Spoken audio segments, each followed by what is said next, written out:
బాబు phone వస్తుంది.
ఈరోజు journalist మిత్రులకి అందరికీ కూడా హృదయపూర్వక నమస్కారాలు.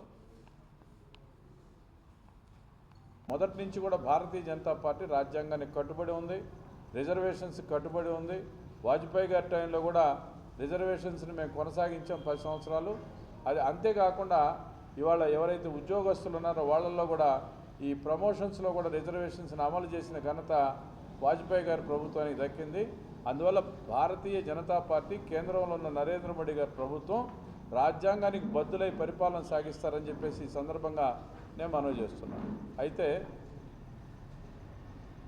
నేను రాష్ట్రంలో అసిస్టెంట్ రిటర్నింగ్ ఆఫీసర్ బీజేపీగా పనిచేస్తూ మొన్ననే ఢిల్లీలో కూడా మాకు ఈ సంఘటన పరకు సంబంధించినటువంటి సమావేశాలు జరిగినాయి. భారతదేశం ఒక ప్రజాస్వామిక దేశం. భారతీయ జనతా పార్టీ డెమోక్రటిక్ విలువలను ఏదైతే ఉన్నాయో ప్రజాస్వామ్య విలువలని కాపాడుకుంటూ 1980 నుంచి ఇప్పటి వరకు కూడా దశల వారీగా మేము ఎప్పటికప్పుడు ఎన్నికలు జరుపుకుంటూ బూత్ స్థాయి నుంచి అఖిల భారత అధ్యక్షుడి వరకు కూడా నియమబద్ధంగా ఈ యొక్క ఎన్నికల ప్రక్రియ అనేటువంటిది భారతీయ జనతా పార్టీ చేస్తూ ఉంది. మీకు తెలిసి ఇప్పటికే మా అఖిల భారత అధ్యక్షుడు నడ్డా గారి యొక్క పదవీ కాలం అయింది. అందువల్ల ఎన్నికలు ప్రకటించడం జరిగింది. ఆంధ్రప్రదేశ్లో కూడా రిటర్నింగ్ ఆఫీసర్గా సీనియర్ నాయకులు అడ్వకేట్ పాకా సత్యనారాయణ గారు నియమించడం జరిగింది. నేను ఈ యొక్క కోస్తా ప్రాంతంలో నేను ఎన్నికల రిటర్నింగ్ అధికారిగా అసిస్టెంట్ రిటర్నింగ్ అధికారిగా ఉన్నాను. ప్రధానంగా ఇవాళ భారతీయ జనతా పార్టీ ఈ ఎన్నికల ప్రక్రియలో చాలా రకాలైనటువంటి విషయాలని మా కార్యకర్తలకి దిశానిర్దేశం చేస్తూ ఉంది. ఇప్పటి వరకు సభ్యత్వం సుమారుగా 11,20,00,000 మంది మొన్న 21వ తారీఖు నాటికి 11,20,00,000 మంది ప్రైమరీ మెంబర్షిప్ని భారతీయ జనతా పార్టీ చేరుకుంది. అయితే ఇంకా చాలా రాష్ట్రాల్లో ఎన్నికల ప్రక్రియ జరుగుతున్న సందర్భంలో మహారాష్ట్ర కానీ జార్ఖండ్ కానీ హర్యానా కానీ పశ్చిమ బెంగాల్ ఇలాంటి రాష్ట్రాల్లో ఇంకా మా యొక్క మెంబర్షిప్ ప్రక్రియ సాగలేదు. అది కాకుండానే గతంలో ఉన్న మా టార్గెట్ కంటే మించి వాళ్ళ మెంబర్షిప్ జరగడం అనేటువంటిది చాలా సంతోషదాయకం. ఆ రకంగా భారతీయ జనతా పార్టీ వాళ్ళ ప్రపంచంలోనే అతిపెద్ద కార్యకర్తల సభ్యత్వం కలిగినటువంటి ప్రజాస్వామ్య పార్టీగా మరొకసారి మేము రుజువు చేసుకోవడం జరిగింది. సో అట్లనే ఇప్పటికీ 25వ తారీఖు నాటికి మా యొక్క మెంబర్షిప్ అన్ని రాష్ట్రాల్లో పూర్తయింది. యాక్టివ్ మెంబర్షిప్ అనేటువంటిది ఏదైతే ఉందో ఆ యాక్టివ్ మెంబర్షిప్ కూడా నిన్నటి నాటికి నవంబర్ 25 నాటికి దేశంలో సుమారుగా 4,20,000 మంది పైచిలకు యాక్టివ్ మెంబర్స్ కూడా ఇప్పటికే నమోదు కావడం జరిగింది.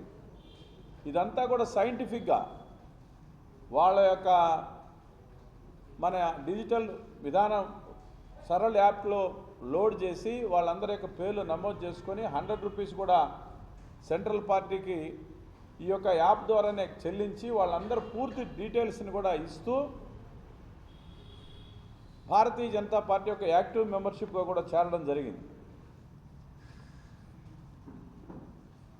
ఇంకా కూడా ఇవాళ మనం ఆలోచించినట్టయితే భారతీయ జనతా పార్టీ మొదటి నుంచి ఒక విధానం చెప్తూ ఉంటుంది.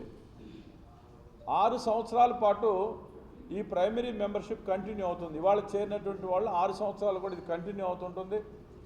అదే రకంగా ఎవరైతే 6 సంవత్సరాల పాటు యాక్టివ్ మెంబర్గా ఉంటారో, అంటే 2 టర్మ్స్ యాక్టివ్ మెంబర్గా ఉంటేనే వాళ్ళు మండల ఎన్నికలకు కానీ జిల్లా ఎన్నికలకు కానీ అర్హులు అవుతారు.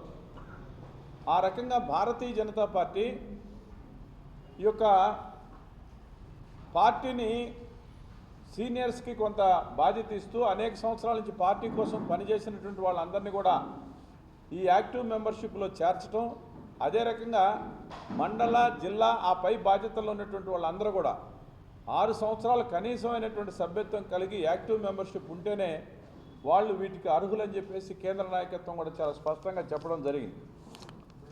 సో ఆ రకంగా దేశవ్యాప్తంగా కూడా ఇవాళ బూత్ స్థాయి ఎన్నికల ప్రక్రియ స్టార్ట్ అయింది.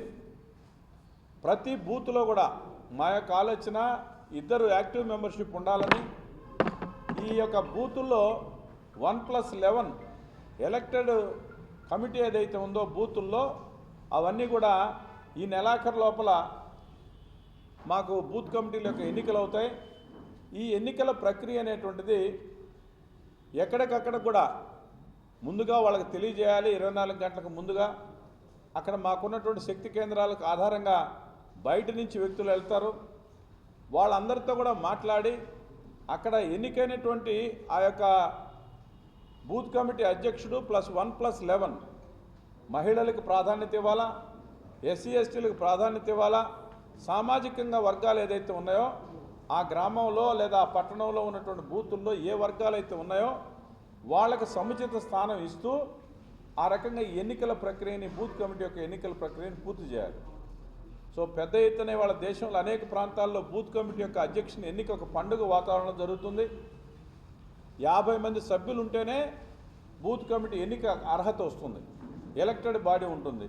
50 సభ్యత్వం పూర్తి కాకపోతే అడహా కమిటీ మాత్రమే ఉంటుంది. ఈ రకంగా పార్టీ చాలా శాస్త్రీయంగా ప్రజాస్వామ్యబద్ధంగా ఈ యొక్క ఎన్నికల ప్రక్రియని దేశవ్యాప్తంగా కూడా చేస్తున్నారు. ఎక్కడా కూడా దీంట్లో 24 గంటలకు ముందు తెలియజేయాలి. ఆ గ్రామ బూత్కు సంబంధించినటువంటి వాళ్ళు కాకుండా పక్క బూత్ నుంచి వెళ్ళాలి. దాన్ని ఆ రకంగా నామినేషన్ ఫామ్స్ కానీ ఫిలప్ చేయాలి. ఆ రకంగా ఈ యొక్క 30వ తారీఖుకి బూత్ కమిటీలు పూర్తవుతాయి. ఈ బూత్ కమిటీలో ఎవరైతే ఎన్నుకోబడ్డారో ఈ యొక్క 11 మంది +1 12 మంది వీళ్ళు ఓటర్స్ అవుతారు. రాబోయేటువంటి రోజుల్లో మళ్ళా మండల యొక్క ఎన్నికలు జరుగుతాయి. మండలంలో కూడా 50% బూతులు అయితేనే మండల కమిటీ ఎన్నిక అవుతుంది. ఆ రకంగా మండల కమిటీ ఎన్నికకి ఈ యొక్క బూత్ కమిటీ ఎవరైతే ఉన్నారో ఎన్నికైనటువంటి కమిటీ ఉందో వాళ్ళు ఓటర్లు అవుతారు. ఆ మండలంలో రిటర్నింగ్ అధికారులు ఎవరైతే ఉన్నారో ఆల్రెడీ ప్రకటించాం. ఏ మండలంలో ఉన్నటువంటి వాళ్ళు ఆ మండలంలో కాకుండా పక్క మండలం నుంచి వెళ్తారు. ఎన్నికల అధికారి అక్కడికి వెళ్ళి ముందుగా 24 గంటలకు ముందుగా వాళ్ళకి తెలియజేస్తారు. ఆ రకంగా పద్ధతి ప్రకారంగా ఈ ఎన్నికల ప్రక్రియ దేశవ్యాప్తంగా జరుగుతుంది. ఆ రకంగా డిసెంబర్ 1 నుంచి డిసెంబర్ 15 లోపల మండల కమిటీ ఎన్నికలు మొత్తం పూర్తవుతాయి.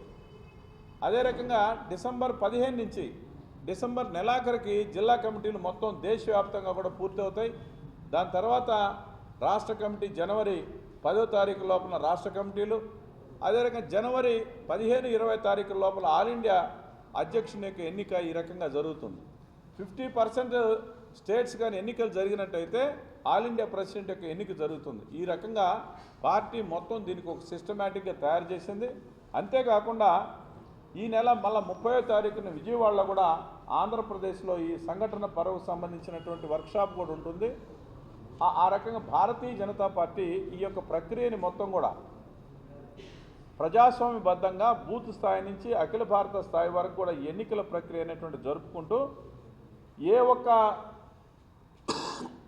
వ్యక్తి యొక్క డామినేషన్ కానీ ఎవరి యొక్క బలవంతం మీద కాకుండా ప్రజాస్వామ్య పద్ధతుల్లో ఎవరు జోక్యం లేకుండా అక్కడ ఉన్నటువంటి కార్యకర్తలు అందరూ కూర్చొని కన్సెషనెస్ ద్వారా వాళ్ళతో ఒకరికొకరు అభిప్రాయాలు పంచుకోవడం ద్వారా ఈ ఎన్నికలని సజావుగా జరపని చెప్పింది.